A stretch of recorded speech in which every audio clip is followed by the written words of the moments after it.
జిల్లా కోవూరు నియోజకవర్గంలో డిఎస్సికి సంబంధించిన సమస్యలు అవకతవకలపై నిర్వహిస్తున్న రిలే నిరాహార దీక్ష కొనసాగుతుంది.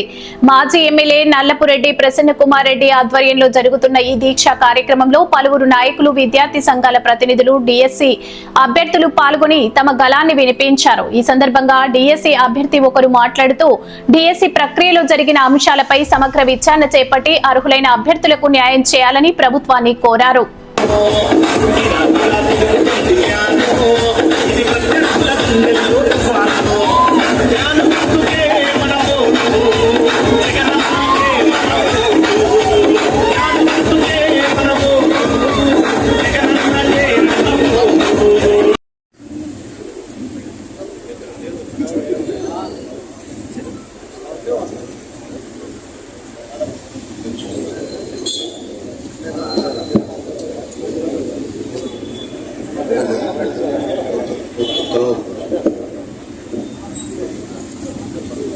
అందరికీ నమస్కారం.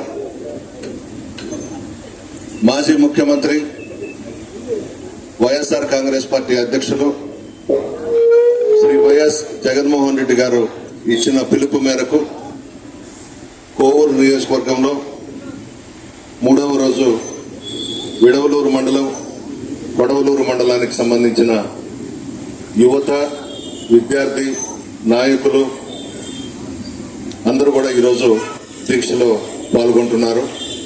మొదటి రోజు కోవూరు మండలం పెట్టుకున్నాం. నిన్న బుచ్చిరెడ్డిపాళెం రూరల్, ఈరోజు కొడవలూరు, విడవలూరు, 10వ తేదీ ఇందుకూరుపేటలో ర్యాలీ ఏర్పాటు చేసుకున్నాం. ఈరోజు ఈ కార్యక్రమానికి ముఖ్య అతిథిగా జిల్లా పరిషత్ చైర్పర్సన్ ఆనం అరుణమ్మ గారిని ఆహ్వానించాం. ధన్యవాదాలు తెలియజేస్తూ జడ్పీ చైర్పర్సన్ గారిని మాట్లాడవలసిందిగా కూర్చున్నారు.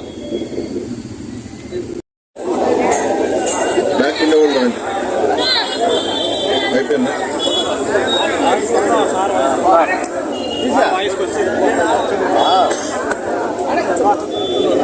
నిలబడండి, వరుసగా నిలబడండి.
శ్రీ నల్లపురెడ్డి ప్రసన్న గారికి, ఇక్కడికి విచ్చేసిన సోదరీమణులకు అందరికీ, పత్రికా విలేకరులకు నా నమస్కారం.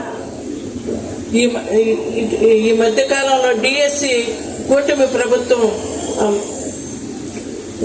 అన్యాయంగా కొంతమందిని వాళ్ళకి ఉద్యోగాలు ఇచ్చినారు. మన నాయకుడు మాజీ ముఖ్యమంత్రి వర్యులు వైఎస్ జగన్మోహన్ రెడ్డి గారు, మన నాయకుడు రిలే నిరాహార దీక్షలు మన జిల్లా వ్యాప్తంగా 2 రోజులు రిలే నిరాహార దీక్షలు మనం పెట్టినారు. అందుకని కూటమి ప్రభుత్వం ఎగ్జామ్ లేకుండానే వాళ్ళకి స్పోర్ట్స్ కోటాలో అన్యాయంగా ఉద్యోగాలు ఇచ్చినారు.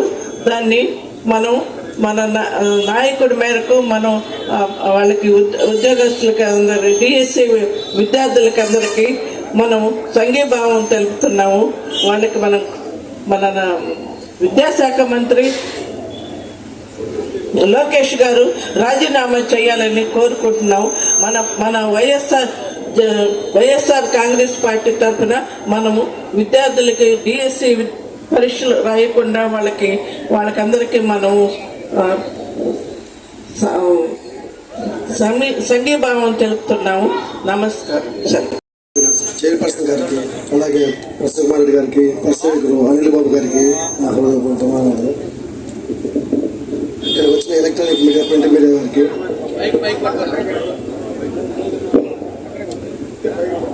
ఇక్కడికి వచ్చిన ఎలక్ట్రానిక్ మీడియా, ప్రింట్ మీడియా వారికి ప్రత్యేక ధన్యవాదాలు.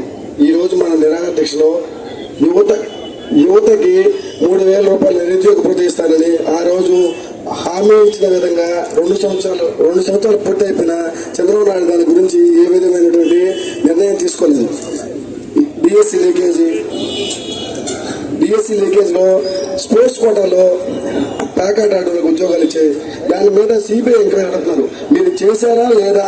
మీరు చేస్తుంటే సిబిఐ ఎంక్వైరీ అడుగుతున్నారు. కనీసం మీ చేతుల్లో సిబిసిఐ ఎంక్వైరీ ఉంచుకున్న లోకేష్ బాబు గారు విద్యాశాఖ మంత్రి ఉన్నారు. దాని మీద స్పష్టమైన హామీ ఇన్ని రోజుల నుంచి రాష్ట్రం మొత్తం మీద నిరాహార దీక్ష జరుగుతుంది. ఎక్కడ కూడా మేము మాదిరి ఉద్యోగాలు ఇవ్వలేదు.